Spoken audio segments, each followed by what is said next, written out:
요즘 우리나라 사회의 큰 이슈 중에 하나가 난민 문제예요. 우리는 잘 경험해보지 못했던 그런 난민 문제가 우리나라의 큰 이슈가 됐고, 특별히 예멘 사람들 한 500명 정도가 제주도에 들어와서 난민을 신청한 이 문제를 가지고 지금 막 사회가 굉장히 논란을 벌이고 있습니다. 어떻게 해야 될까? 이런 문제를 가지고 지난 7월 10일에 NCC에 있는 9개 교단의 교단장들 명의로 서명을 해서 이 문제를 우리가 어떻게 봐야 될지 입장을 정리하는 선언 호소문을 발표를 했습니다. 제목은 누가 표류하는 난민의 이웃이 되겠습니까? 그런 제목으로 입장을 발표했습니다. 대충의 내용은 우리가 사실 한국 전쟁 때 난민이었다는 거죠. 우리는 난민이란 말은 좀 어색하지만 피난민이란 말은 익숙하잖아요. 피난민이 난민이에요. 6.25 전쟁을 통해서 수백만 명의 난민이 생겼고요. 많은 사람은 남쪽으로 피난을 해왔고, 그리고 또 일부 사람들은 외국으로 피난을 갔습니다. 일본, 북미, 남미, 유럽 이런 여러 나라로 난민을 피난을 갔는데, 다행스럽게도 여러 외국이 우리나라 전쟁 난민을 받아줬다는 거예요. 그 나라들 중에는 부유한 나라도 있지만 사실 가난한 나라들도 한국에서 전쟁이 났대, 피난 왔대, 그래 어렵지만 우리도 어렵지만 같이 살자, 이렇게 해서 난민을 받아주어서 수많은 사람들이 외국에 지금 살고 있는 겁니다. 우리나라에 온 지금 예멘의 난민들은 전쟁을 겪고 있어요. 70년 전에 우리가 전쟁을 겪었듯이. 그래서 전쟁통에 수많은 사람이 죽임을 당하든지 가족이 죽었든지 아니면 강제로 잡혀가서 사람을 죽이라고 막 시킨다는 거예요. 이런 걸 피해서 좀 도망쳐 온 거예요. 그래서 우리 보고 500명 정도가 우리를 여기서 살 수 있도록 받아주십시오, 그랬다는 겁니다. 그것을 받아들이면 어렵지만 힘들지만 아무 가진 것도 없지만 그냥 그 땅에 살 수 있는 것이고, 안 받아 그러면 다시 망망대해로 쫓겨나서 표류하다가 죽을 수밖에 없는 거죠. 그런 상황에 지금 몰려 있다는 거예요. 우리는 여기서 어떻게 해야 될지, 그래서 한국 교회가 한국 사회와 교인들 향해서 이렇게 호소하고 있는 겁니다. 정부는 빨리 난민 절차를 밟아서 진짜 난민으로 판정된 사람은 이 땅에서 살 수 있도록 그렇게 조처를 취해 주기 바랍니다. 또 한국의 교회나 종교 시민단체는 이 문제를 좀 근본적으로 해결하기 위해서 대책을 빨리 논의하고 마련했으면 좋겠습니다. 적극적으로 이런 호소를 하고 있는 것이고요. 특별히 제주도 사람들한테 호소를 하고 있어요. 제주도민들은 우리는 제주도에 관광객들이 많이 간다니까 야 살기 좋겠다, 수입 많이 올리겠다 그러지만, 제주도는 지금 관광객 때문에 몸살을 앓고 있는 거예요. 쓰레기, 고성방가, 술집 이런 것 때문에 지금 온통 문제를 앓고 있어 호소하고 있는데, 거기다 또 난민까지 온다고 하니까 도민들이 막 너무 힘들어서 우리 못 살게 했더니 못 받는다 이런다는 거예요. 그들의 심정을 우리가 충분히 이해하자는 거예요. 그러면서 그럼에도 불구하고 막 가짜 뉴스가 생산되고 난민에 대한 어거지 소리가 소문이 있는데, 그런 거에 너무 휘둘리지 말고 난민들을 좀 따뜻이 맞아줬으면 좋겠습니다. 그리고 적법한 절차를 거쳐서 빨리 이들이 난민으로 인정이 될 때 제주도에만 갇혀 있지 않고 육지로 올라와서 서울, 충청도, 경상도 이렇게 흩어져서 수용을 해야만 이분들이 정상적인 생활을 할 수 있습니다. 이렇게 부탁을 하고 있는 겁니다.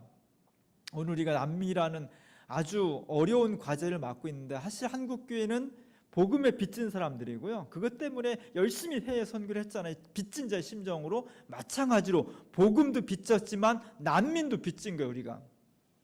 그래서 이번에 외국에서 오시는 많은 분들이 우리한테 좀 부담이 돼요. 부담스럽지 않을 수가 없어요. 유럽은 이미 몸살을 앓고 있고요. 그것 때문에 EU가 갈라지고 있고, 그것 때문에 나라가 분열되고 있어요. 심각한 문제인데 우리는 그 정도까지는 안 해요. 아주 요만큼이에요. 이분들을 우리가 잘 따뜻하게 환대해서 하나님의 이름으로 맞아들이는 것이 기독교의 근본 신앙 고백이다. 빚진 자의 심정으로 난민을 사랑해주고 환대해줘야 된다. 왜냐하면 예수님께서 그렇게 하라고 말씀하셨고, 기독교의 본래 정신이 그렇게 예멘의 난민들을 받아들이는 것이 기독교 신앙의 본질이라는 거예요. 그걸 강조하고 있습니다. 그래서 원래 이스라엘 사람들은 나그네에서 난민이었어요. 난민이었다가 오늘 본문에 나오지만 가나안 땅에 정착을 하는 겁니다. 그래서 복음은 끊임없이 이렇게 난민들, 나그네들을 내치지 말아라.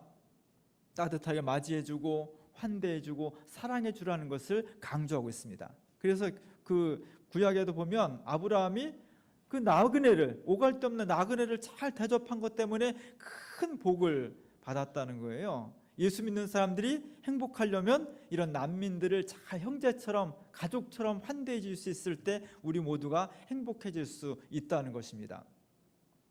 그런 마음으로 난민을 환대하고 예수님 말씀처럼 우리가 선한 사마리아 사람처럼 그들을 환대해 주고 또 양과 염소를 나눌 때 예수님처럼 가난하고 힘든 사람들을 보호해 주고 환대해 준 그것 때문에 우리가 천국으로 들림받아지고, 이런 그 믿음을 통해서 우리가 하나님 앞에서 그리스도로 바로 살아야 되겠다.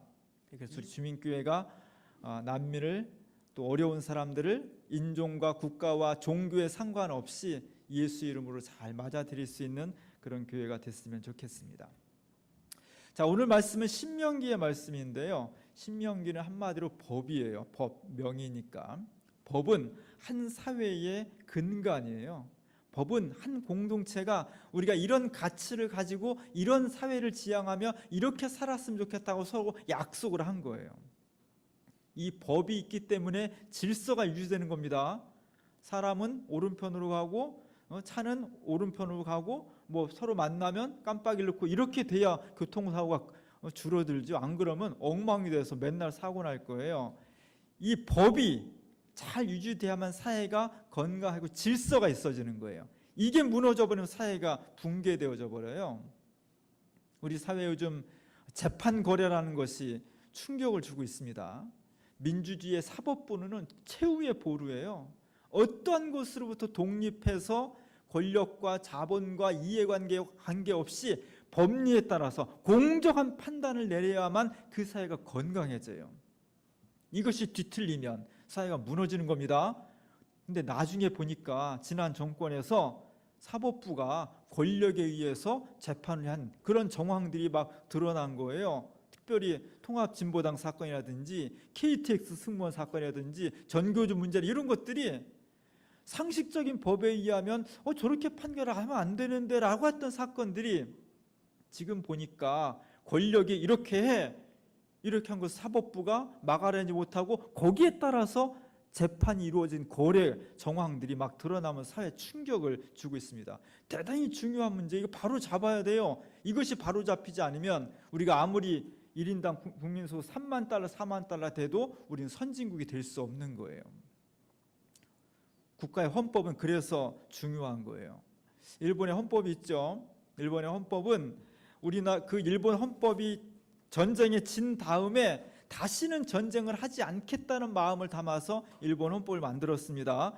그리고 그 헌법 조항의 구조에 이렇게 딱 명시를 했어요. 우리는 육해공군 및 그 이외의 어떠한 전력도 보유하지 않는다. 국가의 교전권 역시 인정하지 않는다. 이게 일본 헌법 구조예요. 군대를 갖지 않는다는 거예요.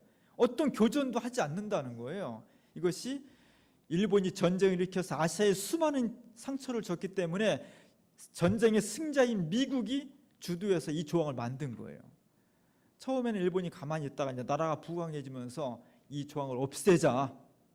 이 조항은 치욕적인 거다. 그래서 이 구조를 폐기하려는 일본 내에 전쟁 부추기는 세력들이 점점 늘어나고 있어요. 그 얘기는 뭐냐면 다시 이 헌법을 고쳐서 언젠가 때가 되면 일본이 다시 2차 대전처럼 전쟁을 일으켜서 세계를 제패하고자 하는 야욕이 그 속에 숨어 있는 거죠. 만약 그렇게 되면 첫 번째 대상자가 누구겠어요? 한국이에요. 사실은 역사적으로 그렇고 지리적으로 그렇고 제일 가까운 데가. 근데 우리는 너무 태평하죠. 아무 걱정 근심이 없어요. 그래서 여러 해 전부터 일본 종교계와 한국 기독교와 아시아 여러 나라들이 모여서 구조 폐기하는 것을 막는 그런 운동을 하고 있는 겁니다. 우리가 좀 관심을 가져야 돼요. 이 문제에 대해서 되게 중요해요. 대한민국 헌법도 마찬가지예요. 대한민국 헌법 1장 1조가 뭐라고 되어 있어요? 대한민국은 민주공화국이다. 내일 모레가 제헌절이에요. 제헌절 70주년이에요. 1948년도에 제헌헌법이 만들어지고 지금 2018년이니까 70주년, 대단히 뜻깊은 날이에요. 현재 헌법, 우리나라 헌법은 1987년도에 민주항쟁 이후로 9차례, 그러니까 1948년부터 1987년까지 9차례 수정을 해서 오늘날 헌법이 지금 만들어져 있습니다. 근데 지금 다시 헌법을 고쳐야 된다는 그런 이야기가 지난번에 있었죠. 실행은 되지 않았지만 다시 고치자는 거예요. 왜냐하면 87년도에 수정된 헌법이 이미 이제 30년이 지나서 그 사이에 세계가 엄청나게 변했다는 거예요. 변화된 세계, 앞으로 지향해야 될 가치관, 이런 것들이 달라졌기 때문에 다시 그런 정신을 넣어서 개헌을 해야 된다. 그런 이야기가 좀 나오고 있는 겁니다. 언젠가 기회가 되면 우리가 그런 것을 담아서 만들어야 돼요. 법은 중요한 거예요.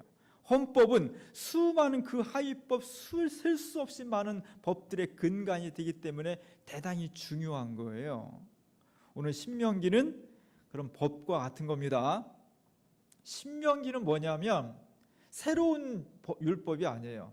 여기서 신자는 새 신자가 아니라, 또는 뭐 신라면 신자가 아니라 무슨 신자면 다시 한다는 거예요. 다시 법을 줬다는 거예요. 영어로는 신명기를 듀트로나미라고 하는데, 듀트로라는 것은 두 번째라는 뜻이에요. 나미는 노모스, 법이라는 뜻이에요. 두 번째로 하나님께서 이스라엘 사람들에게 주었던 율법이다. 첫 번째 법은 뭐겠어요? 첫 번째 법은 시내산에서 하나님께서 모세를 통해서 주신 법이 첫 번째 율법이에요. 거기에 비해서 이번에 두 번째 주셨다. 이게 신명기입니다. 왜 두 번째 줬을까요?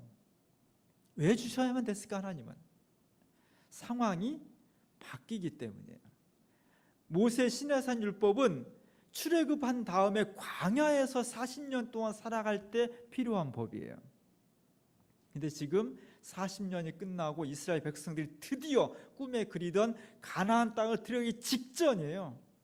그래서 하나님께서 이스라엘 사람들에게 모세를 통해서 가나안 땅에 들어가면 상황이 바뀌니까 거기에 맞는 율법을 다시 주시는 거예요. 물론 큰 틀은 다르지 않지만 다시 주시는 것, 그것이 신명기가 되겠습니다. 그런데 근본적인 마음은 걱정이 많은 거예요. 하나님께서 이스라엘 사람들에게 가나안 땅에 들어가는 이스라엘 사람들을 바라보면서 첫 번째 마음은 뭐냐면, 걱정스럽다. 걱정스럽기 때문에 너희가 들어가면 이런 거 조심해야 돼, 그 얘기예요. 이런 것 같습니다. 한적한 시골에 한 500명 정도 되는 마을에서 순박하게 자라난 맑고 청순하고 정말 착한 소녀가 20살이 되어서 정말 너무 운 좋게 서울 강남의 가장 중심적인 거리에 취직되어서 한 500만 원씩 월급 받는 그런 데로 취직이 딱 된 거예요. 얼마나 좋겠어요? 행복하죠? 신나죠? 감사하죠? 그래서 이 소녀는 그냥 20살짜리지만 너무너무 가슴이 막 벅차고 꿈에 벅차고 신나고 즐거워. 부모님도 막 자랑스러워. 동네 현수막 걸고 우리 딸이 그냥 이렇게 성공했습니다 라고 할 수 있죠. 그래서 떠나보내. 오피스 하나 빌려가지고 이제 거기 생활해야 됩니다. 너무너무 행복하고 신나죠? 자랑스럽죠? 그렇게만 합니까? 그런데 마음 한 곳은 어때요? 걱정이 있는 거죠. 야, 저 서울 강남에 저희 가서 혹시 잘못되면 어떡하지? 늑대들도 많은데 거기 어떡하지? 뭐 이런 염려가 드는 거잖아요. 똑같은 거예요. 하나님께서 이스라엘 백성들을 40년 동안 광야에서 생활했는데, 광야는 촌스러운 거예요. 가난한 거예요. 배고픈 거예요. 뭐 놓을 게 별로 없는 거예요. 그래서 거기는 힘들고 어려우니까 그냥 말 안 해도 하나님을 의지할 수밖에 없는 구조가, 시스템이 그렇게 돼 있는 거예요. 근데 이제 어려움이 끝나고 가나안 땅에 들어가게 됩니다. 가나안 땅은 서울 강남 같은 거예요. 너무 풍요롭고 행복하고 잘 먹고 잘 살고, 그 대신 유혹도 많은 거예요. 그래서 하나님이 이스라엘 백성들을 가나안 땅에 들여보내긴 했는데 너무 잘 됐어 하면서도 한편으로 저기 들어가서 유혹에 넘어가면 어떡하지? 죄에 빠지면 어떡하지? 이런 걱정을 부모가 딸 걱정하듯이 그런 마음으로 지금 하고 있는 거예요. 그러면서 너희 가나안 땅에 들어가면 이런 거 조심해야 돼. 그 말이 지금 이 얘기예요. 오늘 11절에 보면 그래서 이렇게 되어 있습니다. 내가 오늘 내게 명하는 여호와의 명령과 법도와 규례를 지키지 아니하고 내 하나님 여호와를 잊어버리지 않도록 삼갈지어다. 이제 가나안 땅에 들어오면 새로운 역사, 새로운 환경, 새로운 삶이 시작될 텐데 거기서 반드시 이제까지 내가 명했던 모든 것 여호와를 잊어버리지 말아라. 그게 첫 번째 중요한 거예요. 하나님을 잊어버리면 너희는 다 망한다. 그것이 오늘 이야기예요. 왜냐하면 가나안 땅에 들어가면 광야와는 전혀 다른 세상이 펼쳐질 거야. 그 다른 세상은 사실은 이스라엘 백성들이 그토록 꿈꾸던 세상이에요. 오늘 12절 13절에 보면 거기 들어가면 어떻게 되느냐? 내가 먹어서 배부를 거다. 가나안 땅엔 쫄쫄 굶었습니다. 그 다음에 아름다운 집을 짓고 거주하게 될 거다. 가나안 땅에서 맨날 텐트 치고요, 맨날 도망 다녔어요. 그 다음에 또 내 소와 양이 번성할 거다. 가나안 땅에서 먹을 게 없으니까 간신히 소, 양떼 지키고 산 거예요. 내 은금이 증식되며. 금은이 어디 있어요? 가나안 땅에는 막 금은이 막 자산이 막 늘어난다는 거예요. 내 소유가 다 풍부하게 될 거다. 광야 생활과 가나안 생활은 근본적으로 다른 거예요. 그렇게 될 거다. 너무너무 좋은 거죠. 그런데 바로 그렇게 될 때에 조심하라는 거예요. 오늘 그 다음 절 14절에 보면 바로 그렇게 될 때에 뭘 걱정하는 거냐? 하나님께서 내 마음이 교만하여 내 하나님 여호와를 잊어버릴까 염려한다. 어떨 때? 힘들고 고통스럽고 아프고 죽을 지경에 처했을 때 오히려 그때는 하나님을 의지한다는 거예요. 하나님을 기억한다는 거예요. 하나님 나 살려주세요 그런다는 거예요. 진짜 염려스러운 것은 이제 그런 시기가 지나서 건강해지고 부자 되고 자식도 다 잘 되고 나도 행복하고 이제 집도 있고 은혜가 잔고도 많고 별로 이제 부족함이 없는 바로 그때 조심하라는 거예요. 그때를 염려하는 거예요. 어떻게 될까 봐? 교만해질까 봐. 교만해지면 어떻게 한다고요? 하나님을 잊어버릴까 봐. 교만은 대단히 기독교에서 중요시하는 죄악이에요. 교만한 사람 어떤 사람이에요? 목이 뻣뻣한 사람, 말이 좀 짧은 사람, 남에게 친절하지 않은 사람, 명령조로 말하는 사람, 거드럼피는 사람, 맨날 자랑하는 사람, 이런 사람 교만한 사람이죠. 반대로 공손하고 부드럽고 친절하고 이런 사람은 교만하지 않은 사람으로, 겸손한 사람으로 보죠. 기독교의 관점은 그것을 포함하지만 꼭 그렇지는 않습니다. 기독교에서 말하는 교만이란 뭐냐면은 하나님 없이 살아가는 사람이에요. 하나님 없이도 내가 얼마든지 행복할 수 있고 하나님 없이도 나는 얼마든지 잘 살 수 있다고 생각하는 그게 교만이에요. 교만은 뭐냐면 내가 하나님께로부터 지음받은 피조물임에도 불구하고 마치 내가 내 인생의 주인이고 창조자인 것처럼 착각하는 게 교만이에요. 기독교에서 말하는 휴브리스라는 교만은 바로 그겁니다. 목이 곧은 사람뿐만 아니라 아무리 친절하고 겸손해 보이고 부드러운 사람일지라도 내 인생은 내 것이고 나는 하나님 없이도 얼마든지 살아갈 수 있어라고 생각하는 사람 교만한 사람이에요. 조금 거칠어도 조금 목이 꼿꼿해 보여도 그가 하나님 없이 나는 못 살아요. 그런 사람은 기독교 입장에서는 겸손한 사람이에요. 교만이 좀 다른 겁니다. 이스라엘 백성들이 가나안 땅에 들어가서 배부르고 등 따시고 집 좋고 막 재산이 증식하고 은금이 쌓이고 막 너무 평안하게 행복해.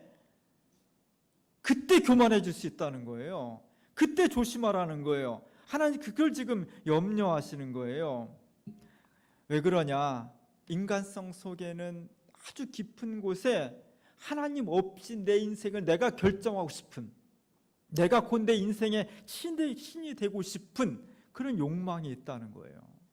그 이야기를 성경이 누누이 강조하고 있는데 창세기 3장에 보면 인간이 타락하는 장면에 벌써 이것을 깨우치고 있습니다. 너희가 그것을 먹는 날에는 너희 눈이 밝아져 하나님과 같이 될 거다.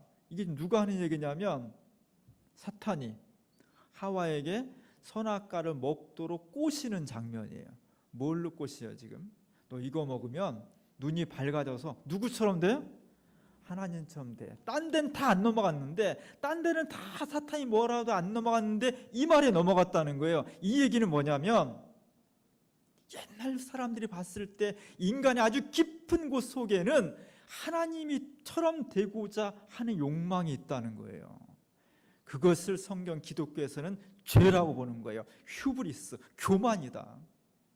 인간은 인간이고 하나님은 하나님, 창조자는 창조자고 피조물은 피조물이라는 이 분명한 차이, 이것을 고백할 수 있을 때 구원에 이를 수 있는 것이고, 그렇지 않고 내가 신이 될 거야, 내가 내 인생의 주인이야, 이것이 교만이고 그것이 불행의 씨앗이 된다는 거예요. 광야에서는요 너무너무 가난했습니다. 뭐 교만할 틈이 없었어요. 그리고 하나님을 부를 수밖에 없었습니다. 그런데 이제 가나안 땅에 들어가서 부자가 됐을 때 사람이 이제 내가 다 이루었어, 나 이제 부족함이 없어, 이제 내 뜻대로 살고 싶어, 마치 어리석은 부자처럼 소출을 다 했으니까 내가 이제 한번 마음 놓고 한번 행복하게 살아보자, 이렇게 내 인생의 시간표를 내가 마음대로 조정할 수 있다고 생각하는 것, 이것이 교만이라는 거예요. 그것이 패망의 앞잡이라는 거예요. 그래서 오늘 17절에 보면 그런 일을 하고 있습니다. 내가 마음에 이르기를, 어떻게 해요? 다 같이 내 능력과 내 손의 힘으로 내가 이 재물을 얻었다 말할 것이라.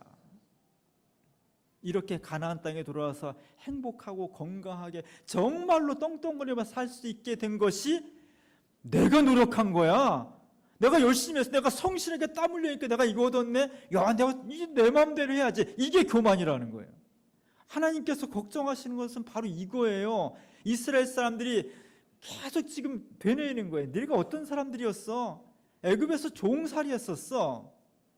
기적적으로 출애굽을 했고 광야에서 거지처럼 40년을 살았다가 이렇게 가나안 땅에 들어와서 떵떵거리며 행복하게 살 수 있었던 것은 너희의 노력이나 자격이나 권능 때문이 아니라 하나님의 은총이었다. 이걸 잊어버리지 말라는 거예요.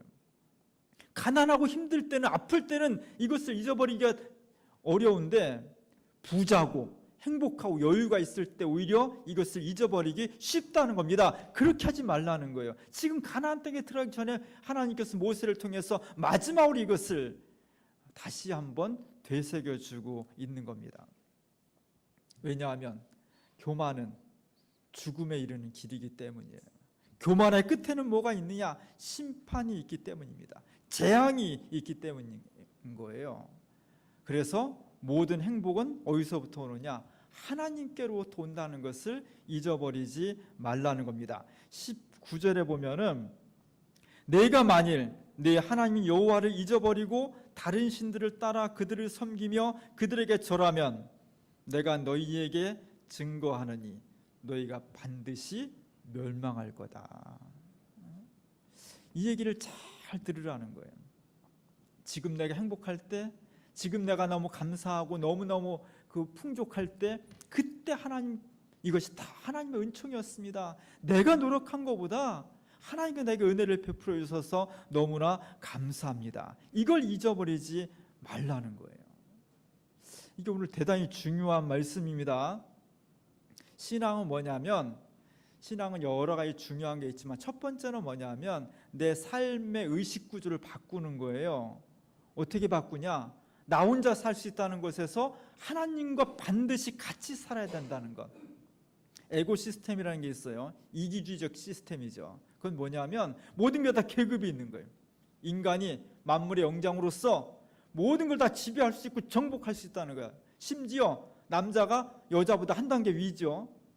저게 이제까지 가져온 남성 위주의 제국주의적 에고 시스템이에요. 저런 게 있으면, 저런 의식을 가지고 있으면 맨날 싸우고 정복하고 빼앗고 경쟁밖에 남지 않습니다. 어떻게 극복해야 되느냐? 글자 하나만 바꾸면 돼. 남에서 점만 하나 찌면 뭐가 돼요? 지우면 님이 되는 것처럼 에고를 에코로만 바꾸면 된다는 거예요. 에코시스템은 계급적 사고가 아니라 모두가 다 이렇게 원처럼 서로 순환돼서 하나로 연결돼 있고 연대돼 있고 하나로 공동의 운명체라는 그런 관점, 그런 사고방식, 그런 삶의 시스템을 갖는다는 거예요. 현대는 모든 것이 다 인간에 의해서 주도되어 오고 있습니다. 앞으로 갈수록 그렇게 돼. 인간이 모든 것의 주인이고 역사의 책임자고, 이것을 어떻게 극복할 수 있을까? 기독교인은 바로 이 싸움이에요. 아무리 우리가 풍족하고 과학기술 발전하고 물질적으로 풍족하다 할지라도 이것이 인간 혼자 이룬 것이 아니라 하나님께서 베푸르신 은총이라는 것을 늘 기억하면서 감사하고 그 은혜를 따라 살아갈 때 인간이 행복할 수 있는 것이지, 이제 하나님은 그만하시오, 우리가 알아서 하겠습니다 하는 순간 인간은 교만해지는 것이고 멸망에 이를 수밖에 없다는 거예요. 제가 주부에 실은 그리움은 바로 그런 겁니다. 인간은 태어나면서부터 두 가지 소리를 듣는 거예요. 하나는 하나님의 음성이고 하나는 악의 음성이에요. 나 혼자 잘 살아야지, 내 행복을 위해서 남의 것을 빼앗아도 되지, 뭐 이런 음성이 계속 들리고 있고, 한편에서는 야, 그래 더불어 살아야지, 어려운 사람 돕고 같이 살아야지, 내가 좀 봉사하고 남이 하기 싫은 거 나도 하기 싫지만 내가 먼저 해야지, 뭐 이런 마음들, 그 두 가지 마음이 늘 싸우는 거예요. 우리 신앙인은 끊임없이 악의 소리가 아니라 하나님의 음성을 선택하며 살아가는 게 신앙이에요. 그 수많은 악의 음성 중에서 가장 치명적으로 우리 시대 전체를 옥죄어오는 음성이 뭐냐면, 인간아, 행복하려면 하나님 없이 살아야 돼. 이게 가장 무서운 속삭임이에요. 그리고 수많은 사람들이 이 악마의 음성에 넘어가고 있는 거예요. 그리고는 어떻게 돼요? 의식, 법, 문화 모든 면에서 하나님을 배제시키고 있습니다. 우리 교회니까 여기서 하나님 얘기하죠. 교회 한 발자국만 나가면요, 인생과 역사에 하나님은 없어요.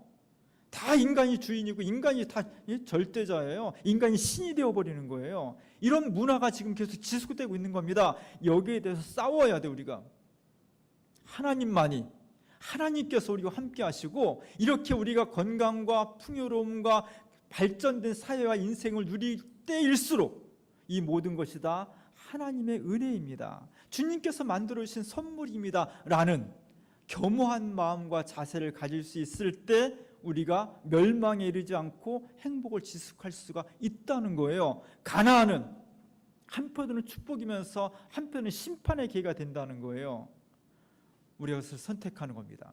그리고 끊임없이 우리 자신과 사회를 향해서, 세상을 향해서 우리가 정말 행복해지려면 하나님과 동행해야 됩니다. 하나님 말씀에 따라 살아야 됩니다. 그렇지 않으면 이렇게 눈에 어마어마한 것처럼 보이는 이 물질 세계 과학기술도 마치 모래성처럼 하나님이 한번 심판하시면 다 무너질 수밖에 없는 겁니다 라는 것을 끊임없이 주장해 줘야 돼요. 고백해 줘야 돼. 그게 우리의 사명이에요. 그것이 개인을 살리는 것이고 사회를 살리는 것이고 역사를 살린다는 것이 성서의 증언입니다. 오늘 11절과 16절에 하나님께서 모세를 통해서 이렇게 말씀하고 있습니다. 맨 끝에 보면 내 마음이 교만하여 내 하나님 여호와를 잊어버릴까 염려한다. 하나님 뭘 염려하냐? 네 마음이 교만해서 하나님을 잊어버릴까 봐. 언제 이렇게 잊어버리냐? 광야같이 어려운 때가 아니라 가나안처럼 풍요로울 때, 행복할 때, 이제 다 됐어, 나는 더 부족한 것이 없어, 이럴 때 위험하다는 거예요. 이럴 때 조심하라는 겁니다. 이럴 때 염려한다는 거예요. 이렇게 말씀하시는 하나님의 의도는 뭐냐? 우리를 사랑하셔서 너희한테 복을 주시려고, 우리한테 복을 주시기 위해서 이런 말씀을 한다는 겁니다. 우리 모두 하나님 앞에 기쁨의 자녀가 됐으면 좋겠습니다. 어려우신 분은요, 내가 어려움, 몸이 아프고 또 가난하고 여러 가지 시련이 있어서 어려우면 하나님께서 나를 잊어버리지 않도록 하기 위해서 붙드시는구나, 하나님 믿습니다, 이런 마음을 가지시고요. 100%는 아니지만 그래도 하나님께 나에게 건강과 물질과 자녀와 가정과 일터와 내가 돌아보니까 참 행복하네. 그럴 때는 교만하지 마시고 이 모든 것이 물론 내가 노력하고 내가 열심히 한 결과이기도 하지만 열심히만 한다고 되지 않습니다. 하나님께서 나를 도와주셨구나. 하나님께서 나를 광야에서 가나안 땅으로 인도해 주셨구나. 너무너무 고맙습니다. 하나님은 다 이것이 하나님의 은총입니다. 내가 절대로 주님의 은혜를 잊어버리지 않겠습니다. 이 마음을 붙드시기 바랍니다. 그것이 믿음이고 그것이 지혜입니다.